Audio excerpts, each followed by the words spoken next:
This is an evening we've really been looking forward to, and it came together in kind of an unusual way because a year ago at this time, nobody thought that we'd be doing a documentary. We were starting to plan for MLK Day celebration, wanting to do a sort of stories from our elders.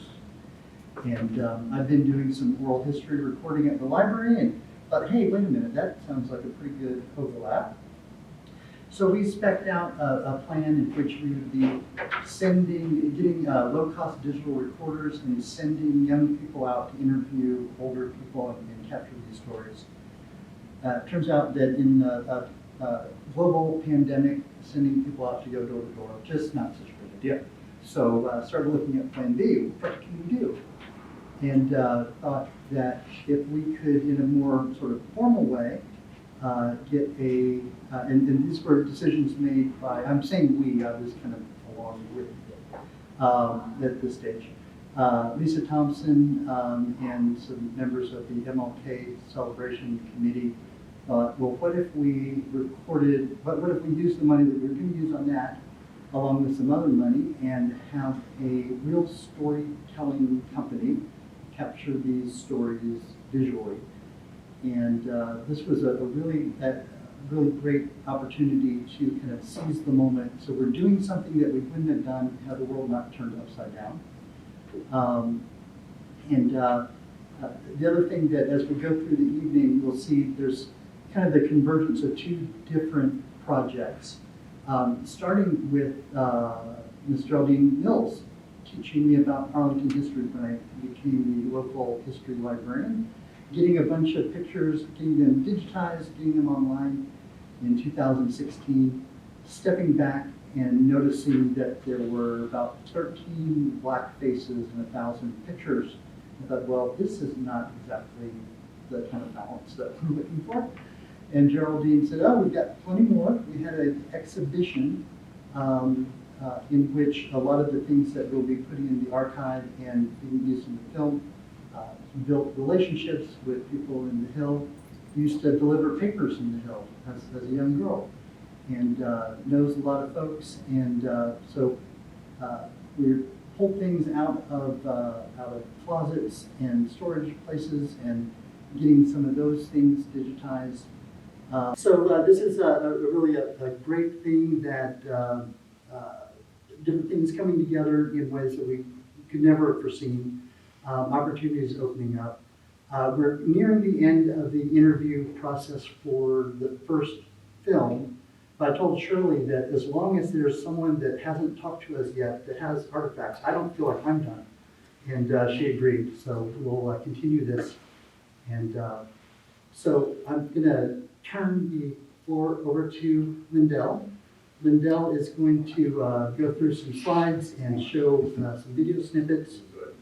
I'm going to come back on about halfway through our time and show you some of what we found. Then we're going to, each of us sort of tell something that surprised us, something that we came across, an interesting story, interesting anecdote, and then open it up to questions. So that's kind of how I see things going. And I'll be monitoring your faces, so if you look bored, we'll have to really step it up. So if you don't want us to overburden you with our creativity and cleverness, just have a pleasantly engaged kind of look through it. All right, Lindell, take it away. The first thing I want to do is I want to thank the MLK Junior Celebration Committee for trusting us and commissioning us to tell this important story. And the title of the story, we're calling it Echoes from the Hill. It's a planned 5-part documentary series that's going to tell really the extraordinary story of the African-American journey in Arlington. So thanks to the committee for trusting us to make that series. I don't talk about myself very much. I will say up front, my partners and I have done about 100 hours of broadcast television, multiple feature films. So we've done a lot of work in this area, and we're just extraordinarily pleased to be working on this project. The first thing I want to do is, I'm going to do this kind of a weird sort of a way tonight, because rather than start off talking about the what are we doing, Echoes from the Hill, I want to start really by talking about why we're doing this. Next slide. Okay. Here's something I believe because I'm old. You cannot take the lived experience, the stories, the myths, the truths, the realities that belong to other people and graft those stories onto your own beating heart. You can't do that. You can't make other people's stories your own. When you try and do that, that creates an environment for trauma. And one of the things that it's important to do is to make sure that you're telling your own stories, that you understand your stories, you're telling your stories, and you have internalized them with a profound amount of clarity. And my partners and I, what we do is we use the power of film, television, moving images, books, to make sure that we're reclaiming the essential stories from the past that have been lost.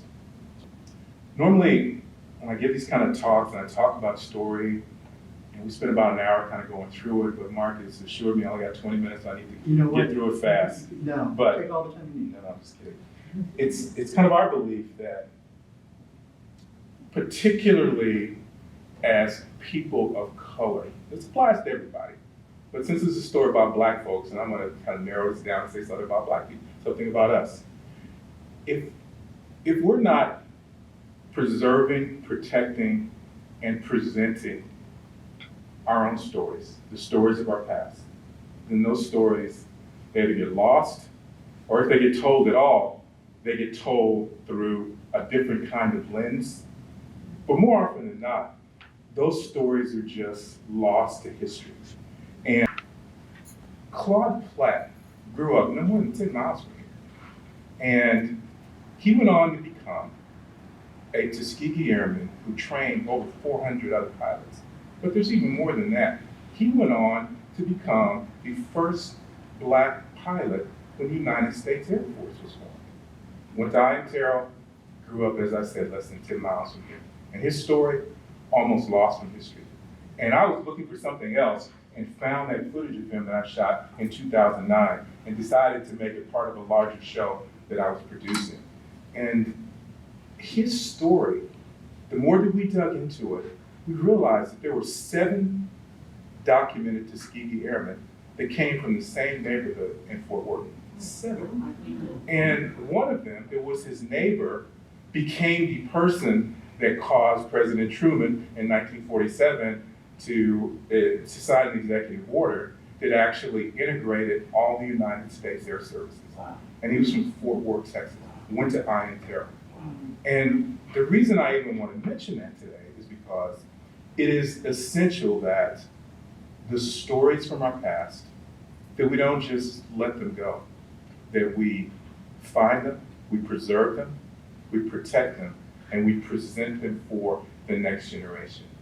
What would it have done if an entire generation of kids in the 1970s or 80s that grew up in the area where he was from, in Fort Worth, Arlington area, what if they would have understood his story and began to recognize this is what someone from our neighborhood did?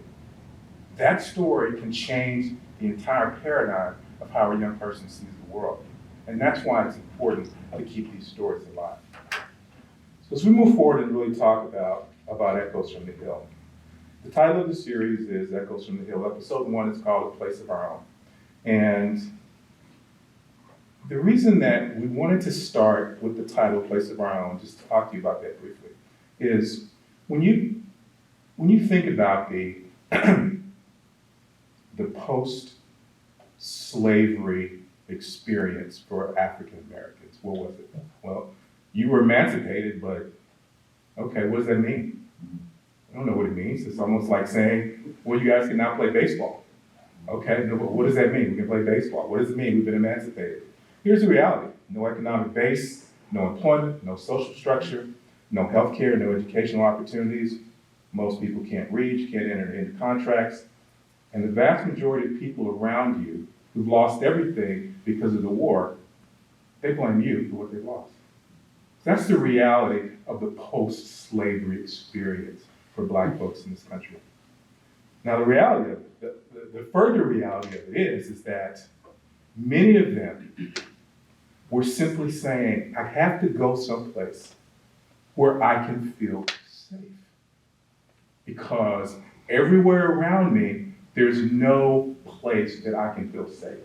Where can I go that I can raise a family? Where can I go that I can grow my food? Where can I go that I can establish with others kind of an interconnected community so I can begin my pursuit of this thing, this elusive thing called the American dream? Now we have a saying, and that saying is the first thing you must do in America is you must conquer the land beneath your feet. And in many ways, that's what the post-slavery experience for African American was. We got to conquer the land beneath our feet. Recently, you guys may have seen the films about Black Wall Street, about what happened in Greenwood and Tulsa. We know the story of Rosewood in Florida. We know the story of Quakertown and Denton. Horrific story of what happened to Black folks just 35 miles north of here in Denton. The reality is that they were all searching for a place. So we're going to start our story with Jack Ditto. And who was Jack Ditto? Jack Ditto was a man, a former slave, that had been on the Middleton Tate Johnson plantation, who was simply searching for a place. 9 years on the plantation, he decides that he's going to do the unthinkable. He's going to register to vote. That did not play well for him. He was by training, a itinerant, or more specifically, a circuit minister, which meant he would go from place to place, not a dedicated congregation, but going from each congregation from Sunday to Sunday. And in one of the periods of time when he was away, certain factions within the community came to his home and assassinated his child at home while the mother was there watching. And when Ditto came home, when he got back, he saw what had happened, and he realized at that point, I got to go someplace else. And he left what was known as that plantation and came to what we now know as Arlington. And we're going to start the story by actually talking about the courage of this man, Jack Ditto, who wanted to do what? He wanted a place of his own. And that becomes the expression, if you will, in what the early post-slavery experience for Black folks was really about. How can I find a place of my own? That's what Jack wanted. Jack came to Arlington, and we'll begin the story from that point. And from there, it's going to evolve actually into an understanding of how the community grew and the significance of how churches, I should say, the schools, and the strength of the community formed really kind of a three-legged stool and began to create an opportunity for Black folks in Arlington to live, to thrive, and to realize that, this thing is possible for us here. And one of the things that we believe strongly is that sometimes you just have to have a bigger dream. No matter what's going on with you, sometimes you just need a bigger dream. So that, in essence, is the reason why we want to tell the story, why we think it's important to tell the story. And that's a little bit of background about the Echoes from the Hill, the project, and also what we're going to do in the first episode of the series. So, with that out of the way, any questions you have for me or more specifically for the panel, and we can go from there. Don't be shy. I grew up in Arlington, and I attended school here from Blanton Junior Elementary, and I learned about the Fielder House and the Johnson Station, or I can't remember what it's going to say. But I find it very interesting that I really didn't learn about the Black history in Arlington, so I really appreciate that y'all are putting it together.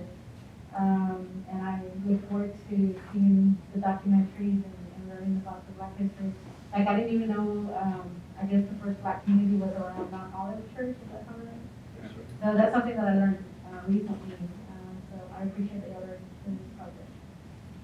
Yeah, one of the underlying convictions of anything like this is that Black history is not a separate kind of thing.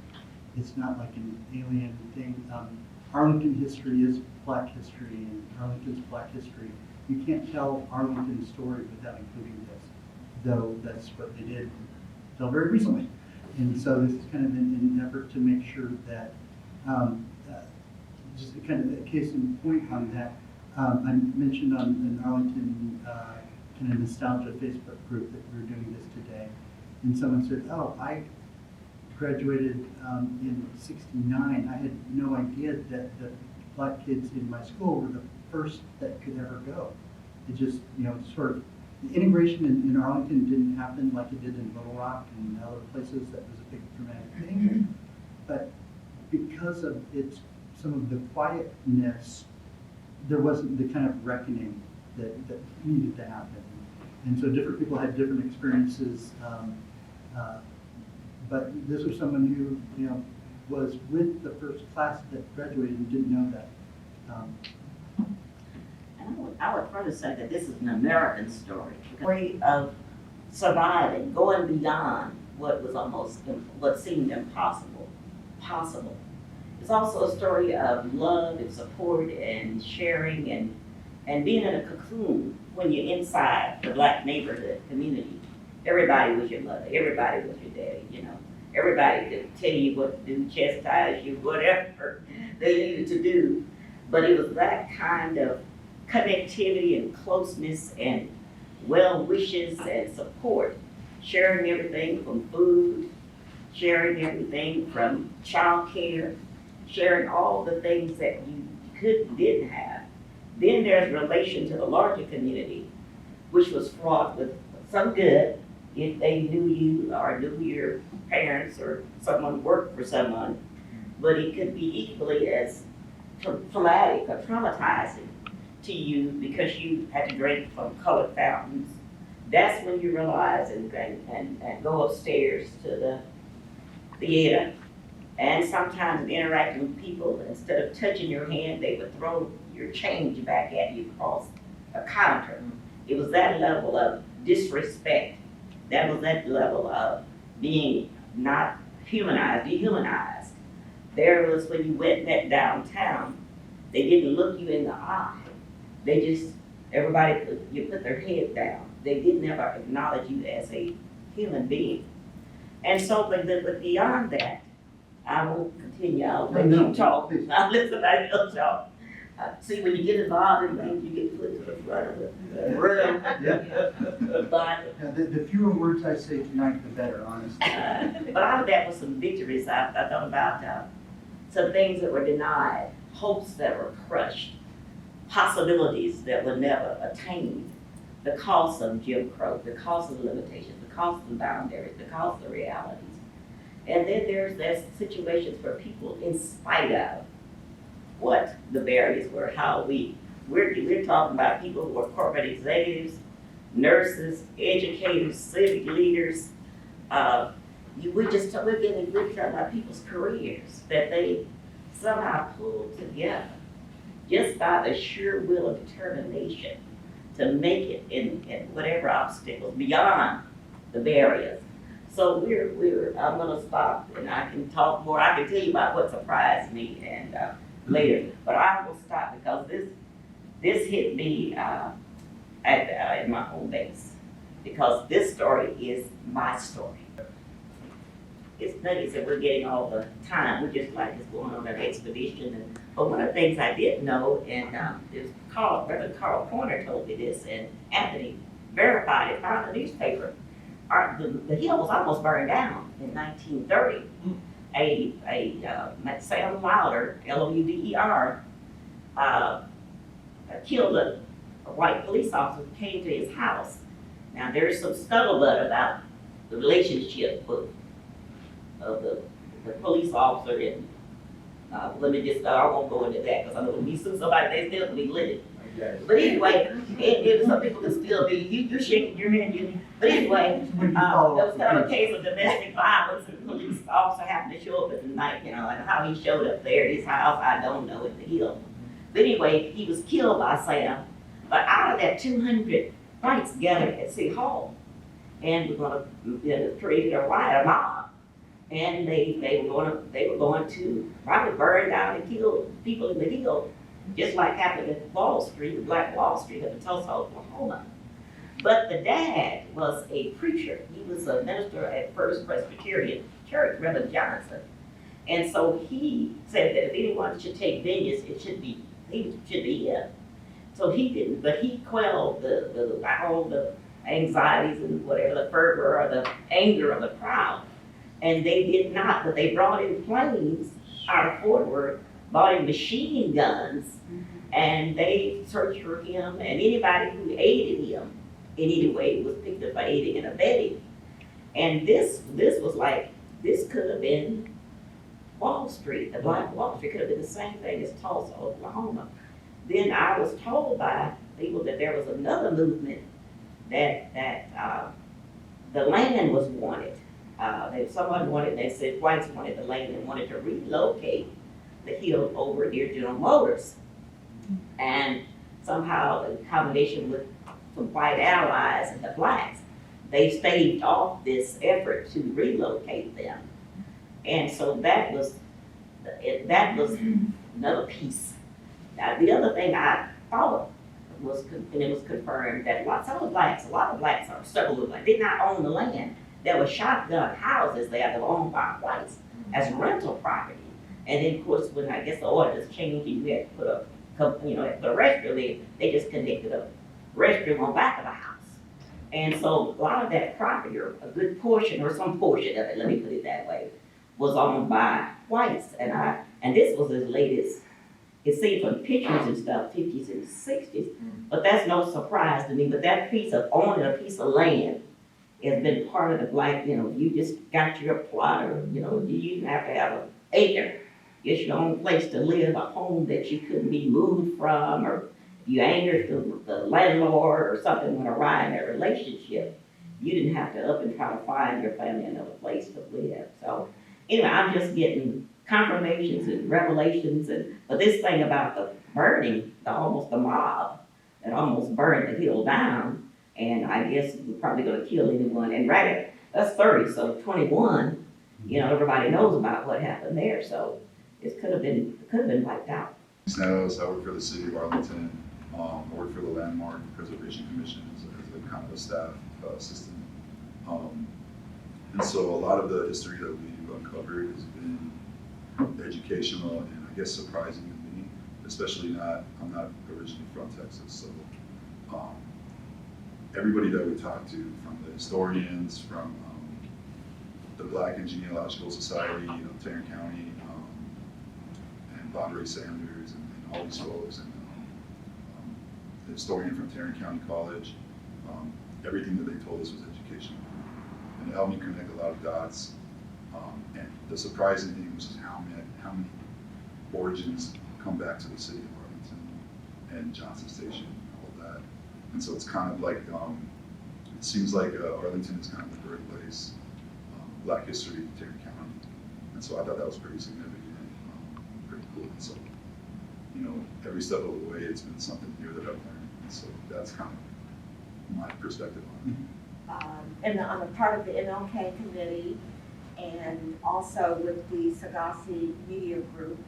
And as part of Mlk Celebration Group, I initially spoke with Jennifer about they were initially going to call something about something with the elders, and they were going to have something. And so I spoke with Jennifer about Lindell's prolific writing ability, and I gave her his whole bio, and I said he would be able to make this a wonderful, extensive, just not a one-part thing for the Mlk celebration, one-time celebration for Mlk. We can extend this and make it something that would celebrate an extensive series of things. She looked at his resume and other things. She brought it to Mlk, the city, and voila, here we are. For the Mlk celebration that happens every January, and as part of that, we included this effort to tell the story in video form. And that committee, the board and also the advisory committee really saw the vision that the MLK committee had for this and has given the first year of funding, and we're continuing to seek additional years, hopefully 4 or 5 more years of funding, so there can be these in additional chapters. But the Tomorrow Foundation will be acknowledged in this film, and we're just super pleased with their support of this, really allowing us to hire someone as talented as Lindell Singleton, and to do this the right way. And I'm so appreciative of all of you who've made such amazing momentum, created such amazing momentum on this. I'm really excited to see what all comes out of it. Between the black communities, Mosher Valley, so we get a sense of, even Bear Creek and, over in Irving and the one over in Hurst, Bedford, Euless, because of that I am Turl. And even into downward. Down over in Grand Curry, because if you were in Tarrant County, the colored high school to go to was I am Turl. And the quality of education there, of the teachers who, because of segregation, could not take their skills. So some were capable of teaching at college levels and wanted to be journalists for New York Times. And so they got exposed to the best educational opportunities. So out of something negative. Barbara Sanders was saying, Yes. you don't want to talk down, immigration is a great thing, but for a lot of black kids, suddenly their teachers weren't quite as good because the teachers at Ian Carroll were world class for the terrible reason that they couldn't practice their careers in places they ought to be. So the chemistry teacher said, you got to have been, a principal at DuPont. A journalism teacher should have been at the New York Times, but couldn't get the job. They had the credentials, but couldn't get the opportunities. And so the benefit to the school kids was that they had teachers that were way too good to be there.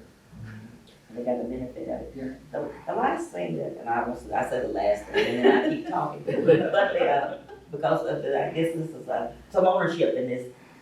It's time that if we don't capture it now, though I'm 72 years old, I finally just, I don't mind putting it out there. 70s and the 80s, the next generation doesn't know these stories. And when the kids that went to integrated schools and so forth, not that they don't appreciate it. So if we don't capture it now, some people 60s, 65, like the Arlington schools probably integrated in the fall of 65, 66. Some people graduated mine Turl, they're 65. And if we don't get these stories now, there won't be enough opportunity to get directly from the people. And so they are ready, willing, and able, and they've got a lot to tell us. The good, the bad, I call it the good, the bad, and the ugly.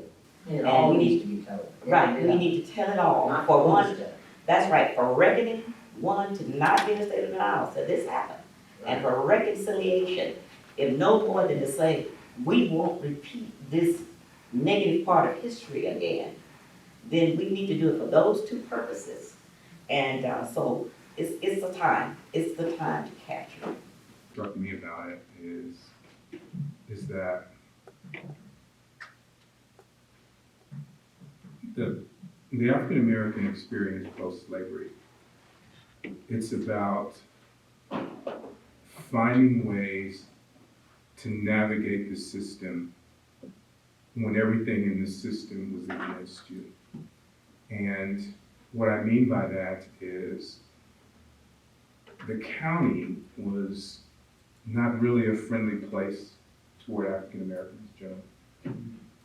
But there was a kind of an unofficial economic, social system between Mosher Valley and Euless, between Bear Creek and Irving, between Garden of Eden, out in Keller, North Richmond Hills, Como and Fort Worth, and what was going on in Arlington.